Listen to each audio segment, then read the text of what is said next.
बिस्मिल्लाहिर्रहमानिर्रहीम। अस्सलाम वालेकुम। उम्मीद करता हूँ आप सब खैरियत से होंगे। अल्लाह ताला हमेशा आपको अपने हिफ्ज़ व अमान में रखे। मौसमीन, मेरी ज़िंदगी पहले बड़ी अजीब थी।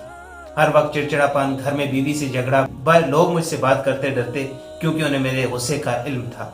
कारोबार भी ज़वाल का शिकार था। मेरी दुकान पर एक मरतबा अबकरी रिसाला पड़ा था, शायद कोई दोस्त छोड़ गया था। मैंने उसे पढ़ना शुरू किया। उसमें मैंने खुशबू के फ़ज़ाइल पढ़े और उसी दिन मैंने खुशबू खरीद कर सुन्नत नबी सल्लल्लाहु अलैहि वसल्लम समझ कर लगाना शुरू कर दिया।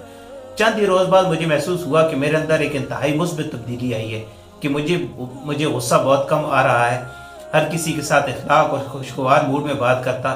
मेरी एहलिया ने भी मुझसे कहा कि आजकल ना तो आपको गुस्सा आता है और ना आप चीखते चिल्लाते हैं। दुकान पर सेल बढ़ना शुरू होगी। मेरी टेंशन, डिप्रेशन, एंग्जाइटी नामालूम कहाँ चली गई। नमाज में तवज्जो और ध्यान मिला। मियाँ बीवी में मोहब्बत बढ़ी। घरेलू झगड़े खत्म और जब गुस्सा खत्म हुआ तो दूसरे भी मिलकर मुझसे खुश होते और माशरे में मुझे इज्जत मिली। वाकई खुशबू लगाने से सुकून मिलता है।